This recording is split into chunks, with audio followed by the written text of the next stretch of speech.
첫 번째 교회, 에베소 교회, 첫사랑을 회복하라. 첫사랑, 하나님이 좋아하시는 것 처음 것이다. 첫사랑을 잃어버리지 마라. 여러분이 처음에 은혜 받으실 때 그 처음의 은혜를 잊어버리지 마라. 그리고 처음 하나님 앞에 먹었던 그 순전한 마음 잊지 마시라. 사람들은 세월이 지날수록 자꾸 퇴색돼요. 제가 이번에 우리 신천 장로님들 새롭게 되신 분들을 제가 5주 동안 쭉 교육을 시켜드렸어요. 같이 이렇게 말씀도 나누고 이렇게. 제가 이제 장로님들 되시면 제가 그렇게 해요. 5주 내지 6주 정도 쭉 가장 제가 장로님들한테 핵심적으로 한 얘기.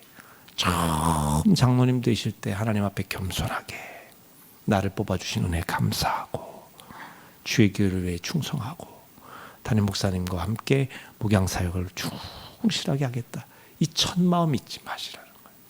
근데 세월이 지나서 어느 정도 연륜이 쌓이고 내가 뭔가 이제 많은 분들에게 좀 주목을 받게 되고 세월이 지나서 사람들이 알아주고 이러다 보면 나도 모르는 사이에 교만의 그 틈을 타요. 사람이 제일 사단이 이 마음을 움직여서 우리로 하여금 하나님과 멀어지게 하는 요인이 뭐냐면 교만이에요. 교만. 그 교만이 처음에 주님의 말씀, 주님을 향한 첫 마음, 주님과의 첫사랑을 잃어버려서 그래요. 아담과 하와가 하나님께서 만드셔서 에덴 동산에 처음 만드셨을 때 얼마나 하나님과의 아름다운 교제가 있었겠어요. 그런데 사단이 와서 유혹하자 하나님이 처음에 말씀하신 이 선악과를 먹지 마라. 하나님 이걸 잊어버렸단 말이에요. 이거 잊어버리고 나니까 하나님처럼 되리라 이 말이 탁 들어오기 시작하자 어떻게 됩니까? 하나님 명령 어기고 선악과를 따먹게 됐어요. 결국 쫓겨나게 된 거예요. 첫사랑 처음 그거 잊어버리지 말아요. 제가 그걸 강조를 많이 했어요. 두 번째, 서머나 교회는 주님을 위해 죽도록 충성하는 모습 때문에 책망은 없고 칭찬만 들었던 교회가 서머나 교회예요. 어려운 교회였지만 주를 향한 충성이 있었어요. 그래서 죽도록 충성하자. 그리고 세 번째, 버가목 교회는 이교 문화 속에서 진리를 수호한 교회예요. 참 이 교회의 문화가 굉장히 엄습해서 퇴색될 수 있었지만 이 교회는 그러지 않았다. 진리를 다 수호했어요. 네 번째, 두아디라 교회는 선한 행위를 많이 해서 선한 사업을 많이 하고 참 그랬는데 이 부분은 칭찬을 들었지만 거룩성을 잃어버렸어요. 여러분 이걸 아셔야 돼요. 우리가 선한 일을 하고 주의 일을 하는 건 참 중요한데 그 내면의 본질인 거룩성을 잃어버리면 안 돼요. 다섯 번째, 사대교회는 살았다 하는 이름은 있으나 실상은 죽은 교회다. 사람들이 보기에 야 저기에 살았고 활발하고 뭔가 활동도 많이 하고 그랬는데 그 사람들에게는 번지르는 겉모습은 있었는데 교인들이 실제로 사람들에게는 잘 보였는데 실제로 기도하지 않았고요. 실제로 말씀 보지 않았고 실제로는 속이 부패해 있었단 말이에요. 살았다는 이름만 있었지 실제로는 죽은 교회. 책망을 많이 들었죠. 진정한 교회는 그래서 영적으로 살아있고 깨어있는 교회다. 이런 말씀을 전했습니다. 여섯 번째, 빌라델비아 교회는 어려운 환경 속에서도 선교하는 교회였다. 선교하는 교회였다. 그래서 서머나 교회와 더불어서 주님의 책망은 없고 칭찬만 받은 교회가 두 교회인데 서머나 교회와 빌라델비아 교회. 이 빌라델비아라는 말이 뭐라고 그랬습니까? 필로스라는 말과 아델피아라는 말이 합쳐진 형제 사랑. 필로스가 사랑, 아델피아가 형제. 형제 사랑이 있는 역사적으로 그 왕과 관련된 그 형제의 우애가 있었던 그런 지역이다. 그래서 이 지역은 형제 사랑하는 그 사랑처럼 그 필라델비아라는 이름대로 교회가 진정으로 형제를 사랑하며 품으며 참 아름답게 칭찬받았던 교회다. 오늘 본문에 나오는 라오디게아 교회는 어떤 교회냐? 이 교회는요, 사대 교회와 더불어서 칭찬만 들은 두 교회는 서머나 교회와 빌라델비아 교회라고 한다면 칭찬은 없고 책망만 아주 많이 들었던 교회는 사대 교회와 라오디게아 교회, 오늘 배우는 교회입니다. 그런데 이 두 교회 다 사람들이 보기에는 겉모습이 화려하고 대단한 교회였다는 거예요. 재정적으로 넉넉했어요. 일단 외적인 박해가 없었습니다. 편안하게 신앙생활할 수 있었어요. 그런데 주님은 라오디게아 교회를 향해서 아주 강하게 책망을 하십니다. 뭐라고 책망하시느냐? 자, 15절에 보겠습니다. 같이 읽습니다. 내가 내 행위를 아노니 내가 차지도 아니하고 뜨겁지도 아니하도다. 내가 차든지 뜨겁든지 하기를 원하노라.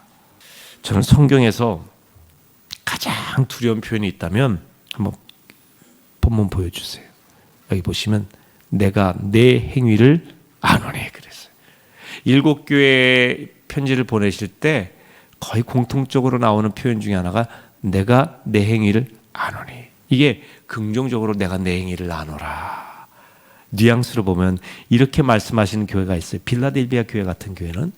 그런데 라오디게아 교회 내가 내 행위를 아노니는 내가 내 행위를 알아?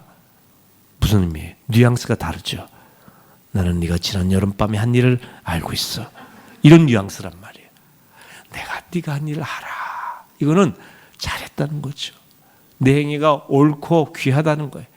그런데 나는 내 행위를 알아. 아노니. 여기서 말하는 라오디게아 교회를 향한 것은 라오디게아 교회의 모순과 부족함과 결핍과 연약함과 악함을 아신다는 거죠. 저는 성경에서 이 표현이 제일 두렵습니다. 하나님이 여러분이 한 일을 다 하신다고 생각해봐요. 자신 있으세요? 여러분의 마음의 생각, 아무도 모르게 한 행동, 은밀하게 한 것, 은밀하게 들여다본 행동, 은밀하게 마신 것, 은밀하게 어느 장소로 간 것, 자신 있어요? 어떠십니까? 아니 은밀하지 않아도 누군가와 어울려서 했다 하더라도 주님께서 여러분의 행동을 다 하신다. 자신 있으시다는 거예요. 부끄럽지 않으십니까? 두렵지 않으신가요? 사람이 보지 않아도요, 주님은 아신다는 거죠. 여러분, 우리가 사람들이 하나님 앞에 죄 짓는 건요, 하나님을 사랑하지 않아서가 아니에요. 하나님의 사랑을 몰라서도 아닙니다. 사람들은 다 하나님 사랑하고 하나님의 사랑을 알아요. 그런데 하나님을 두려워하지 않아요. 그만큼 하나님이 나를 사랑하신다는 거에 대한 감흥은 있어요. 감동도 있고 은혜도 있고 막 하나님 찬양해요. 이게 진실하지 않은 게 아니에요. 그런데 그 하나님이 얼마나 두려운지를 잘 몰라요.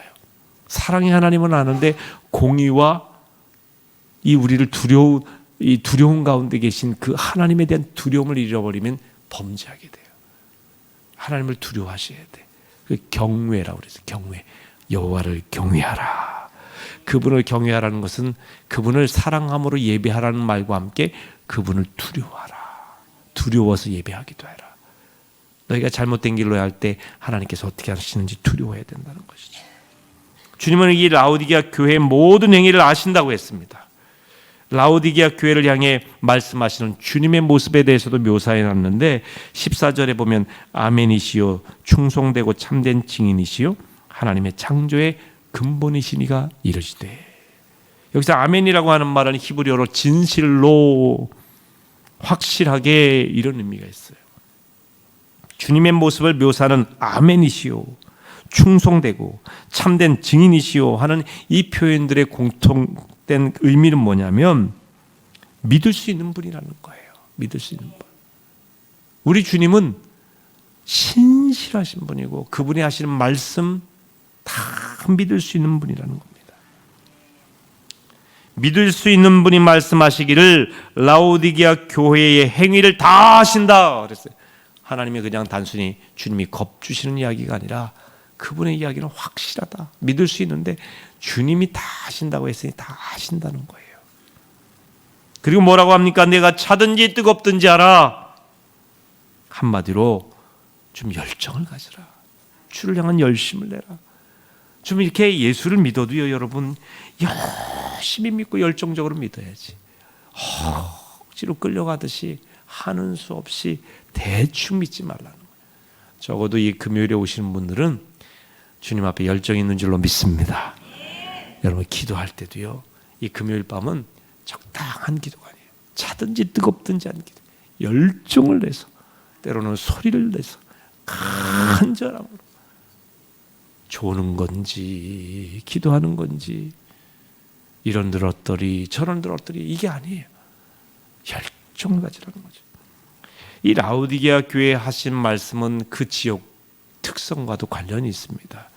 이 라오디게아에서 북쪽으로 10km 정도 가면 히에라폴리스라고 하는 온천 도시가 있어요. 제가 이제 소아시아 여행할 때도 이 히에라폴리스를 갔는데요. 석회수가 많고 온천이 많은 지역이에요. 저희들도 직접 이렇게 수영복 같은 거 이렇게 걸치고 그 온천을 해보기도 했습니다. 그러니까 섭씨 35도 정도의 석회수 온천이 있는데 의학적인 효과가 크다고 증명이 된 곳이기도 합니다. 근데 이 라오디게아라고 하는 지역은 물이 부족하기 때문에 히에라폴리스라고 하는 곳과 함께 이 관을 연결해 가지고요, 골로새 지역까지, 그러니까 라오디게아 지역을 거쳐서 골로새까지 이 관을 다 연결을 해 놓은 거예요. 근데 참 희한하게도 히에라폴리스에서 라오디게아까지 물이 흐르는 동안 석회가 섞인 미지근한 물로 변한 거예요. 처음에는 35도면 그래도 뜨끈하거든요. 그러다가 오면서 미적지근한 밋밋한 물이 되고, 근데 희한하게 골로새까지 가면 거기는 물이 차가워지는 거예요. 그러니까 이 지역에서 봤을 때 히에라폴리스에 뜨겁든지 골로새에 차갑든지 하지, 너희 라오디게아 교회는 이것도 저것도 아닌 미적지근한 도시, 그래서 너희 교회도 마치 이 도시의 특색처럼 미지근하다 이겁니다. 그러니까 그 지역을 가보면 여러분, 이 성경에서 하시는 말씀이 그냥 나온 표현이 아니라 지역과 굉장히 연관이 많이 돼 있습니다. 그래서 성지순례도 좀 가볼 필요가 있어요. 가보면 피부에 와닿아. 그러니까 소아시아, 또 이스라엘. 저희가 2년 전인가요? 2년 전에 우리 이스라엘을 갔었죠. 하면서 현장을 밟아보면 그 성경에 있는 말씀들이 피부에 많이 와닿고 현장감이 있고, 왜 여기는 게네사렛 호숫가라고 했고 여기는 왜 갈릴리라고 했는지, 어느 지역은 어떻게 이름이 불리는지 뭐 이런 것도 알게 되고, 다양한 성경의 지명과 사람들과 여러 가지 식물들과 표현들과 상황들을 좀 피부에 와닿게 알 수 있죠. 미지근하다는 말은 뜨거움이 없다는 말이죠. 신앙이 미지근하다, 이건 주를 향한 열정이 없다는 것입니다. 열정은 전심을 말해요. 마음을 다하는 것이죠. 적당하게 대충 믿는 게 아니라, 겉만 열심인 게 아니라 마음에서부터 열심히. 바울은 로마서 12장 11절에 부지런하여 게으르지 말고 열심을 품고 주를 섬기라. 같이 합니다. 부지런하여 게으르지 말고 열심을 품고 주를 섬기라. 주님을 섬기는데 좀 부지런하자. 게으르지 말고 좀 열심히 갖자. 열심히 섬긴다는 것이 곧 전심으로 섬긴다는 거예요. 여러분, 전심과 광신은 다릅니다. 광신자는 되면 안 돼요. 맹목적인 신앙을 말해요. 맹목적으로 열정을 갖는 것. 전심이라고 하는 것은 누구를 향하여 왜 마음을 쏟는지 아는 것이죠. 분명한 목적이 주를 향한 열정이고요. 주님이 기뻐하시는 향한 열정이지, 주님이 기뻐하시는지 안 하는지 이거와 상관없이 맹목적으로 가는 것, 광신자가 되는 겁니다. 라오디게아 교회는 열정이 없는 교회였습니다. 명목상의 교인, 이름만의 교인이에요. 복음을 듣고 알고 있었지만 복음의 필요성을 절실하게 경험하지 못하고 있어요. 그러니까 전하고자 하는 열정, 선교에 대한 열정도 없었던 그런 교회죠. 그런데 교인들은 오니까, 왜 그 지역이 그런 교회고 평판이 아주 유명한 교회로 평판이 나 있으니까. 여러분, 이게 위험한 거예요. 교회가 나름대로 크고 평판이 있고 좋다고 하는 소문이 나면 교인들이 전도에 대한, 선교에 대한 열정이 없이, 영혼 구원에 대한, 생명에 대한 열정 없어도 교회가 충분히 유지될 뿐만 아니라 잘 된단 말이에요. 이게 위험한 거예요. 여러분, 우리 교회 같은 경우가 자체 라오디게아 교회처럼 될 가능성이 높아요. 왜냐하면 우리 교회 나름대로 평판이 좋아요. 교인들도 와. 예산도 어느 정도가 아니라 우리 교회는 넉넉한 편이에요. 여러 가지로 충분하게, 건물도 좋고, 체육관 있다고 그러면 다 놀래요. 한국에 체육관이 있는 교회가 몇 개나 될까요? 1%? 아니에요. 0.1%도 안 돼요. 0.01% 될까요? 그렇게 생각해 봤을 때 우리 교회는 얼마나 넉넉한 겁니까? 그래서 교인들도 많아요. 그래서 전도 안 해요. 여러분, 전도 얼마나 하셨어요? 선교지에 가서라도 전도 얼마나 하셨어요? 비전 트립이라도 가보셨습니까? 솔직히 가슴에 손을 얹고 생각해 보세요. 내가 1년 동안에 전도해 본 적이 얼마나 있었던가. 전도해서 교회로 안 데려와도 내가 전도하기 위해서 나가봤던 적이 있어요. 전도지라도 돌려보셨나요? 선교지 가서 영혼 구원하기 위해서 한번 전도하는데 같이 동참해 보셨습니까? 주의 복음을 누군가에게 전한 적이 있으신가요? 점점 열정이 식어간다니까요. 위험해요. 여러분이 위험하다는 거예요. 저는 그래서 분립개척을 통해서라도 내보내는 거예요. 자꾸 내보내고 분립개척에서 나간 교인들은요, 축복받은 교인이라고 할 수 있는 이유가 있는데 전도하게 돼요. 아멘? 안 하실 거예요? 전도하셔야죠.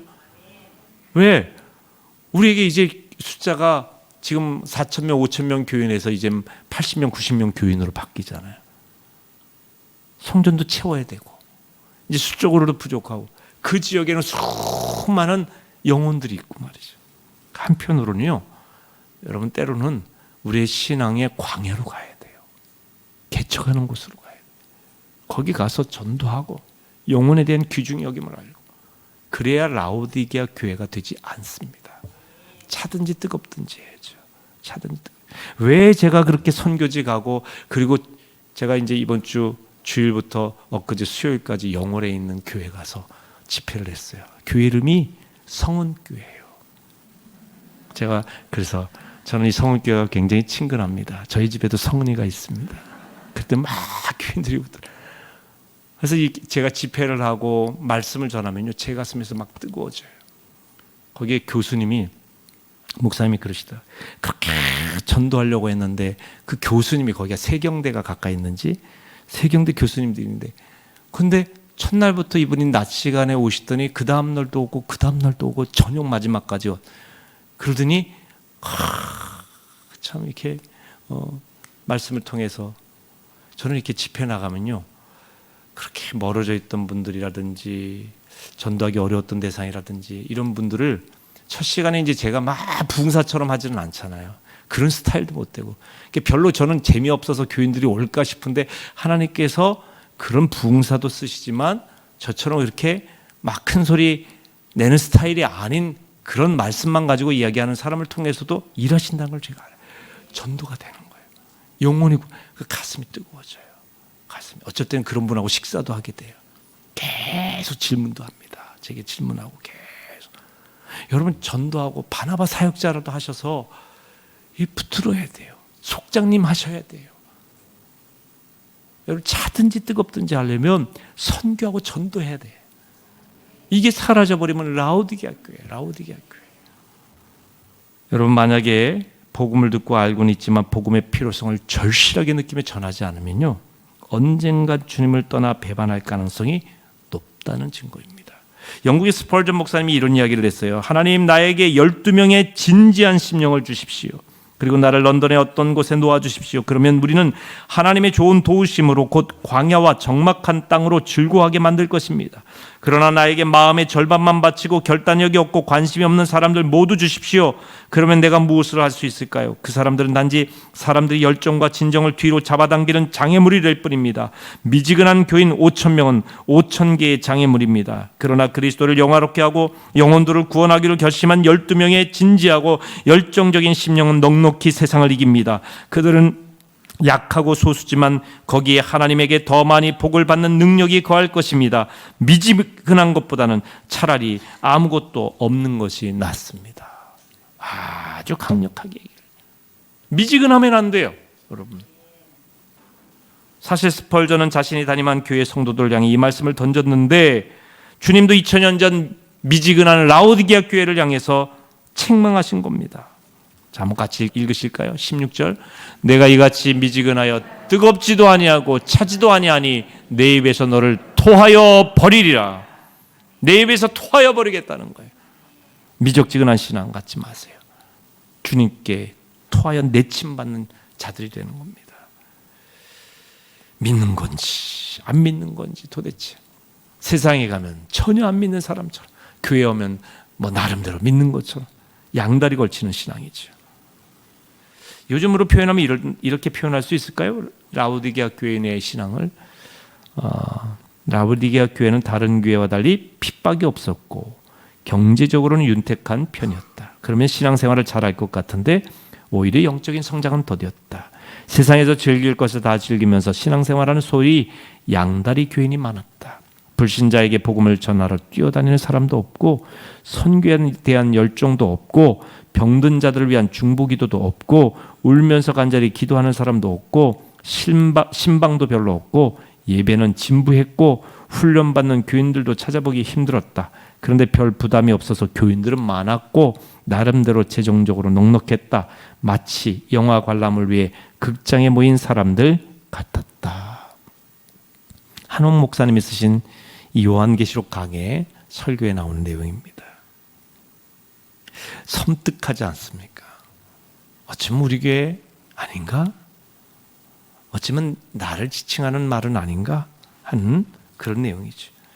주를 향한 열정을 가지라는 그런 내용입니다. 그래서 로만 빈센트 필 목사님이 쓴 열정이 차이를 만든다라고 하는 책이 있습니다. 우리 인생에 있어서 차이를 만드는 건요, 스펙이 아니라는 거예요. 학력이 아니라는 거죠. 물질이 아니라 이 로만 빈센트 필 목사님은 열정이 차이를 만들더라. 자, 이런 내용이 나와요. 그 책의 내용 중에 잠깐 요약해 보면, 열정이 없다면 성공도 없다. 진정한 인생의 비결은 풍부한 열정이고, 열정은 내가 모든 장애와 싸우고 극복하며 그 순간을 즐기도록 만든다. 열정적이라는 것은 열심히 산다는 것이다. 깨어 있어야 새벽이 온다. 열정이 차이를 만든다. 열정은 인생을 죽음에서 꺼내 의미를 부여한다. 열정은 인생의 양념이다. 열정이 없으면 절대 큰 것을 얻을 수 없다. 열정을 잃은 사람은 가장 늙은 사람이다. 열정을 살아있게 만들고 정신과 영혼과 몸의 노화를 막는 것은 마음의 젊음이다. 열정이 있어야 된다는 거예요. 열정이 차이를 만든다.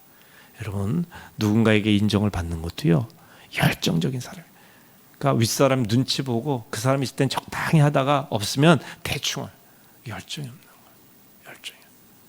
누가 시켜서 늘 수동적으로만 하는 수동적인 사람이 아니라 좀 자기가 창의적인 열정을 가지고 그 맡겨진 일을 열심히. 라오디게아 교회는 열정이 식은 교회라 주님께 책망을 들었습니다. 근데 문제는 라오디게아 교회가 자기 자신이 그런 문제가 있는지를 모른다는 사실, 이게 문제라는 겁니다. 주님 보시기에 토하여 내치고 싶을 정도로 미지근한 상태인데 자신들의 부족함을 몰라요. 여러분, 이게 문제예요. 17절 말씀 보겠습니다.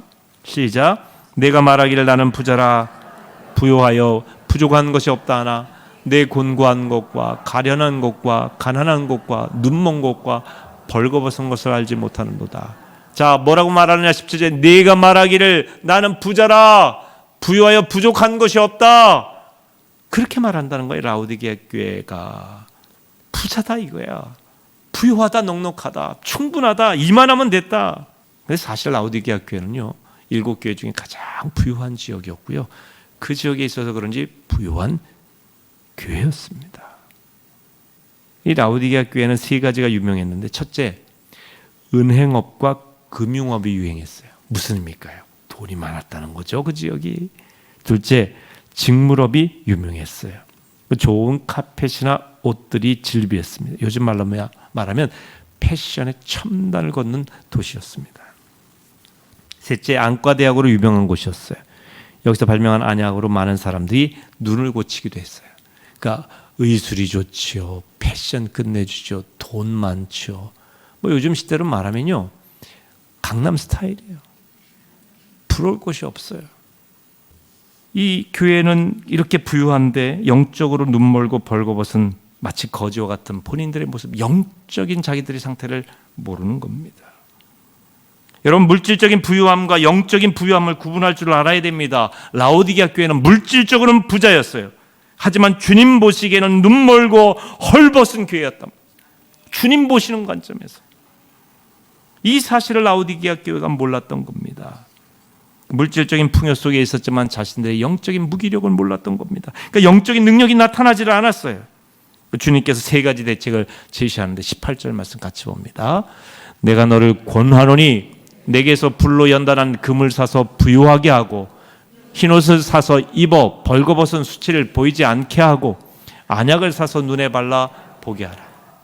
여러분, 여기가 라오디게아 교회의 지역 특징이 금융업, 돈이 많았다. 은행 금융업이 그래서 부유했는데, 여기서는 불로 연단한 금을 사서 진짜 부유하게 하라. 이 말이 뭘까요? 금은 물질과 연관이 있는데 주님은 세상 은행에서 찾을 수 있는 물질이 아니라 불로 연단한 금, 순수한 믿음을 말합니다. 성경에서 금은 믿음을 표현해요. 베드로전서 1장 7절에 이렇게 되어 있어요. 같이 읽습니다. 너희 믿음의 확실함은 불로 연단하여도 없어질 금보다 더 귀하여 예수 그리스도께서 나타나실 때에 칭찬과 영광과 존귀를 얻게 할 것이니 너희 믿음의 확실함은 불로 연단하여도 없어질 금보다도 더 귀하여 금보다 더 귀한 믿음. 그러니까 너희가 물질의 풍요가 중요한 게 아니라 믿음이 중요하다. 믿음. 순수한 믿음. 여러분 순수한 믿음을 지닌 사람은 불같은 시험이 와도 흔들리지 않아요. 세상 물질에 매인 사람은 물질 때문에 오르락내리락하죠. 적당한 믿음은 적당한 시련이 와도 쓰러지고 맙니다. 그러나 불로 연단한 믿음은 결코 쓰러지지 않아. 불로 연단한 믿음이 있어야 된다. 이걸로 부유해지라는 것이고 흰옷을 사서 입으라는 것은 이 지역이 이 패션 많은 직물과 이런 것들이 많아서 패션 산업이 유명했다고 했잖아요. 근데 진짜 옷은 흰옷을 입으라는 거예요. 흰옷. 흰옷이 뭘까요? 거룩한 옷을 입으라는 거예요. 세속적인 옷이 아니라 세상 자랑하기 위한 옷이 아니라 거룩한 옷을 입으라. 안약을 사서 눈에 발라보게 하라. 안과대학이 있다고 그랬죠. 유명한 안약이 있어서 사람들이 눈을 많이 치유한다고 했는데 주님께서 말씀하시는 이 안약은 육신의 눈이 아니라 영의 눈을 치료하는 약을 바래요. 다시 말하면 성령이 조명케 하셔서 영의 눈을 뜨라는 것이죠. 자신의 미지근한 상태를 그래서 보라는 거예요. 주님은 라오디게아 교회를 아주 강하게 책망하셨습니다. 라오디게아 교회가 미워서 그런 게 아닙니다. 여러분 주님은 미지근한 신앙 가졌다고 절대 미워하시지 않습니다. 심지어 하나님을 믿지 않을 뿐 아니라 비방하는 사람도 주님은 미워하시지는 않습니다. 하나님은 사랑이시기 때문에 주님은 미워할 수가 없어요. 주님에게는 미움이라는 게 없습니다. 19절에 보면 이렇게 되어 있어요. 자, 19절에 같이 읽습니다. 물은 내가 사랑하는 자를 책망하여 징계하노니 그러므로 내가 열심을 내라 얘기하라. 여기 보세요. 성경을 잘 보셔야 돼요. 내가 사랑하는 자, 사랑하기 때문에 책망한다는 거예요. 책망한다는 것은 너희들 그러지 마, 혼내키는 거예요. 징계는 회초리예요. 그러니까 혼내는 것, 그 다음에는 징계예요. 하나님께서 책망하시는 것, 거기에 말을 듣고 돌아오지 않으면 징계하시겠다는 거예요. 그 다음에는 회초리를 드세요. 때로는 육체의 질병으로, 때로는 물질의 문제로, 때로는 사업의 실패로, 때로는 관계의 파괴로 여러분을 징계하십니다. 왜? 사랑하기 때문에. 그러니까 우리가 책망하실 때 아이고 강단에서 말씀을 들었어요. 야, 저거 나한테 주시는 말씀이다. 내가 이렇게 살면 안 돼. 책망을 들을 때가 있어요. 말씀이 때로는 위로가 되기도 하지만 여러분을 회개하도록 책망하는 말씀. 그때 책망하실 때 아이고 하고 돌아서야 된다면, 그렇지 않으면 징계하신다는 거예요. 징계. 왜? 사랑하기 때문에 돌아오도록. 그런데 이 단계를 끝나서 하나님은 미워하시지는 않습니다. 다만 도저히 징계하고 이렇게 해도 깨닫지 못하는 백성은 내어버려 두사. 로마서에 보면 그렇게 돼 있어요. 그냥 내버려 두는 거예요. 그대로 살게. 그러다 보면 저 사람 예수도 안 믿고 막 저렇게 악하게 행동하는데도 잘 되고 돈 벌고 막 건강하고 그런 사람들 있죠. 주님이 내어버려 두는 거예요. 거기에 매어서 결국은 영원히 멸망하도록 내어버려 두시는 거예요. 이게 가장 무서운 벌입니다. 그래서 주님을 제대로 믿지도 않고 사랑하지도 않는데 잘 되는 거는 가장 무서운 벌이에요. 그렇게 깨닫지 마. 그런데 내가 주님 뜻대로 살지 않았는데 화가 와, 병이 와, 아픔이 와, 고통이 와, 실패가 오고 자녀 어려움이 와. 그런 눈물을 흘려 기도할 거 아니에요. 내가 뭔가 잘못한 게 있나 주님 앞에 돌아보게 되고 주님 앞에 와서 하소연이라도 하지 않습니까? 내 인생 이대로 살 수 없다. 그러면서 주님 앞에 오게 되는 거예요. 그래서 인생에 있어서 고난은요, 하나님의 또 다른 축복이에요. 징계는 하나님의 사랑의 표현이기도 한 겁니다. 근데 이걸 우리가 영의 눈을 뜨면 보게 되는 것이죠. 보게 되는 거예요. 그걸 말씀하시는 겁니다. 주님은 미지근한 라오디게아 교회를 회복시킬 수 있는 유일한 분입니다. 주님은 여러분을 사랑하십니다. 여러분이 부족해도 미지근해도 사랑하세요. 그러나 그 상태로 있으면 책망하십니다. 돌아오라, 오라, 돌아오라. 그래서 우리가 주님을 향한 열정을 가져야 되는데 차든지 뜨겁든지 해야 되는데 어떻게 해야 되느냐 이거예요. 어떻게 해야 되냐. 제가 두 가지 열정이 늘 살아있도록 하는 두 가지 방법을 오늘 본문에서 말씀을 전하면, 첫째, 주님과 늘 교제하는 거예요. 계속해서 말씀 보고 주님과 기도하고 교통하고 교제하는 일을 계속하는 거예요. 자, 20절 말씀, 3장 20절 말씀 시작. 볼지어다 내가 문 밖에 서서 두드리노니 누구든지 내 음성을 듣고 문을 열면 내가 그에게로 들어가 그와 더불어 먹고 그는 나와 더불어 먹으리라.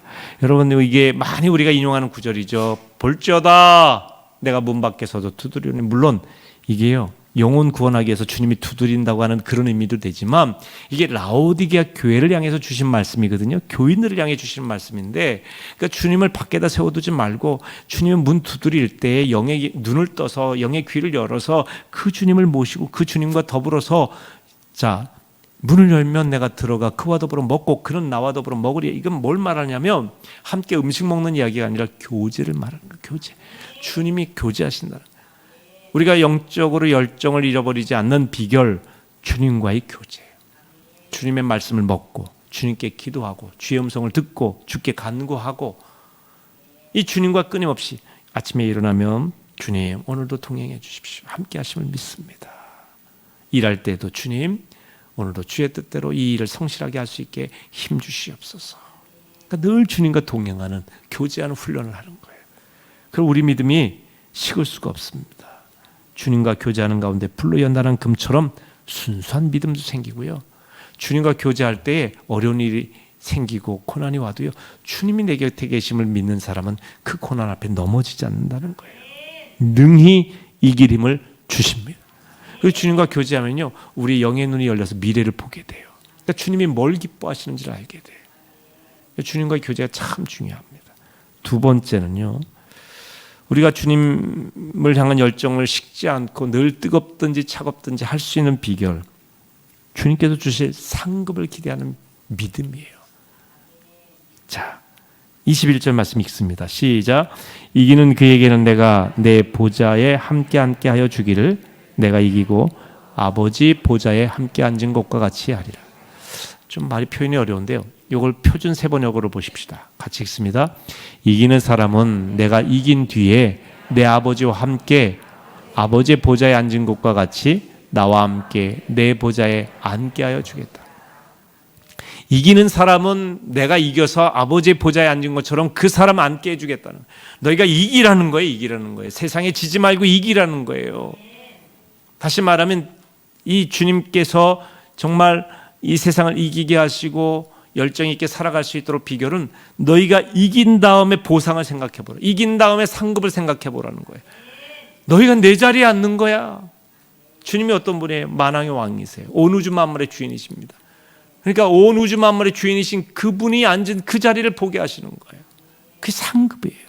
여러분, 성경은 분명히 주님께 나오는 자, 주님을 찾은 자들에게 반드시 상 주시는 이심을 믿어야 할지니라 그랬어요. 히브리서에 주님은 상 주시는 분이에요.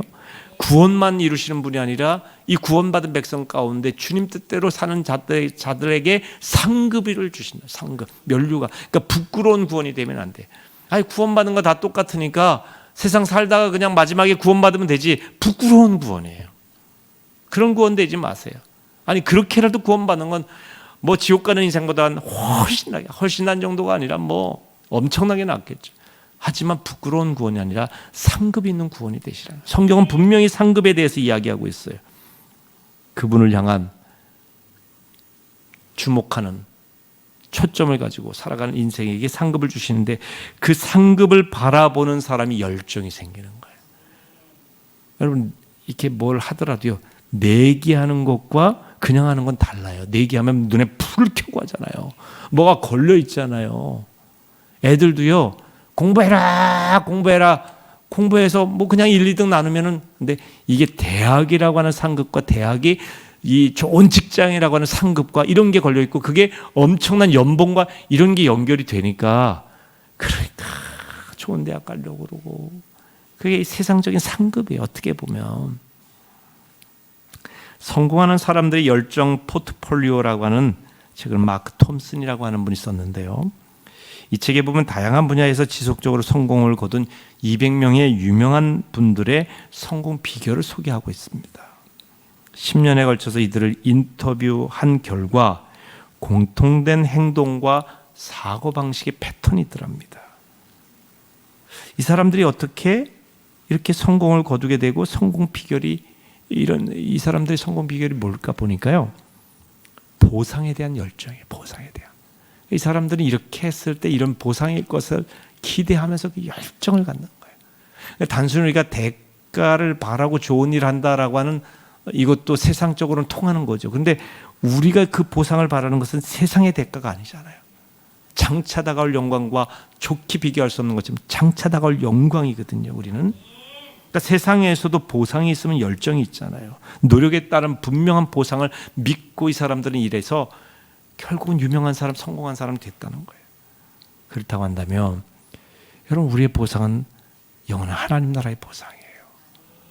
이루 헤아릴 수 없는, 감히 짐작할 수 없는. 그래서 요한계시록이 이걸 쫙 황금의 길을 걸으며 이 세상의 물질로밖에 표현할 수 없어서 그 나라를 표현하고 있는데, 다시 말하면 세상의 온 부귀 영화 가장 귀한 보석으로도 하나님 나라 설명할 수 없다.